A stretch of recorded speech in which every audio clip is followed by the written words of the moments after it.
बन के जाओ ससुराल, लेकिन वहां तुम इस प्रकार रहना जैसे अनेक ताराओं में चांद की गरिमा, और चांद अलग ही प्रकाश देता है, चांद अलग ही सुशोभायमान होता है। उसी प्रकार बेटी तुम ससुराल में जाकर के और उस ससुराल पक्ष के घर में शोभा बढ़ाना, प्रकाश करना। क्या कहते हैं कि बेटी ससुरे में रही तो चांद बन के, बेटी ससुरे में रही तो चांद बन के, बेटी ससुरे में रही तो चांद बन के। सबके पुतारी के बिछवा परान बन के, सबके पुतारी के बिछवा परान बन के, बेटी ससुरे में रही तो चांद बन के, बेटी ससुर में रही तो चांद बन के। इतना ही नहीं,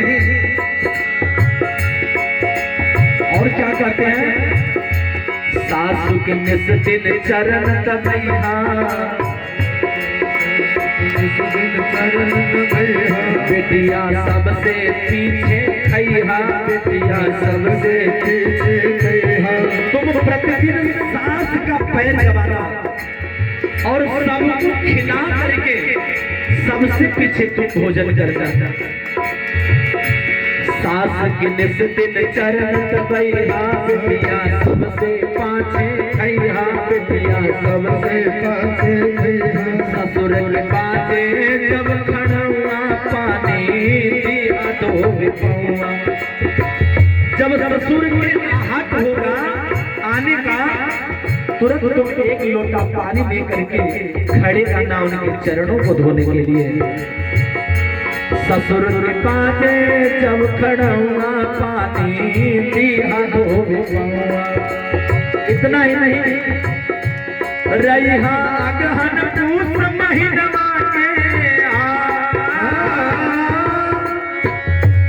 रैहा गहन पूस महीनमा के, बिहान बन के, बेटी ससुर में रही तो चांद बन के, बेटी ससुर में रही तो चांद बन के, बेटी ससुर में रही तो चांद बन के। सबके पुतारी के बिछवा परान बन के, सबके पुतारी के बिछवा परान बन के, बेटी ससुर में रही तो चांद बन के, बेटी ससुर में रही तो चांद बन के। इतना ही नहीं, शाम तन को समय जुटैहा, शाम तन को समय जुटैहा, छोटहन लड़कन के तू पढ़ैहा, छोटहन लड़कन के तू पढ़ैहा। शाम को तुम थोड़ा समय निकाल लेना और छोटे छोटे जो बच्चे तुम्हारे घर में रहेंगे ना, उसे तुम कुछ न कुछ ज्ञान देते रहना। इस प्रकार माता पिता अपने बेटी को समझा बुझा कर ससुराल भेजेंगे। और क्या, बेटिया सत्संग में मन लगई, बेटिया सत्संग में तू गई, जब केहू आहट के तू पैहा, केहू के आहट पैहा, मुखड़ा घूंघट में छिपैहा, मुखड़ा घूंघट में छिपैहा। जब तुम किसी अनजाने व्यक्ति के आहट तुम जब सुनोगी, तुरंत अपने आंचल से अपने मुख को ढक लेना। इतना नहीं, कि रैहा घर में हीरा मोती के, कि रैहा घर में हीरा मोती के दुकान बन के, बेटी ससुर रैहा तो चांद बन के, बेटी ससुर रैहा तो चांद बन के। रैहा घर में हीरा मोती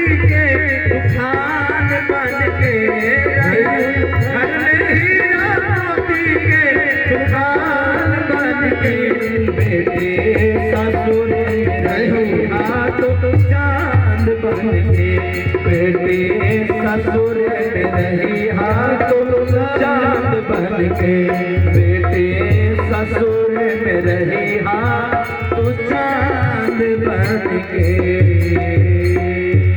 प्रेम से बोलिए भागवत महापुराण की जय। लेकिन माता पिता इस प्रकार अपने बेटी को समझा बुझा करके और वो घर भेजती हैं, लेकिन फिर भी वो बेटी को अपने माता पिता के उस आंसुओं की धारा याद रहती है। जब तुम पैसा लेकर के बार बार जब तक तुम 10 लाख नहीं दे दोगे तब तक बारात नहीं आने दूंगा, इस प्रकार का प्रस्ताव आज के समय रखा जाता है। ऐसे ही बेटी पतियों से, सास ससुरों से कहते क्या, घर में पिताजी तो कहते हैं कि जनती तो जारल जेबू आगे के दहेज में, और पाप नहीं करते रे बेटी ससुरे में भेज के। अगर मैं जानता कि तुम दहेज के आग में जारी जाओगी, मैं कदापि विवाह नहीं करता, चाहे मेरी बेटी कुंवार क्यों नहीं रहती। लेकिन ऐसे ही बेटी घर में जाकर के, ससुराल में जाकर के सास ससुर के नाक में दम करती है, और ये सही भी है। जब ये दहेज की प्रथा जब तक समाप्त नहीं होगी, हमारी बेटी बहन सुरक्षित नहीं होगी। प्रेम भाव, सामंजस्य, समभाव होना चाहिए, तब घर चलता है। धन दौलत से घर नहीं चलता सज्जनों।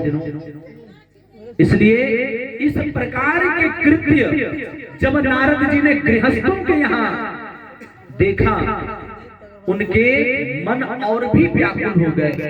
तीर्थों में गया तभी भी मेरे हृदय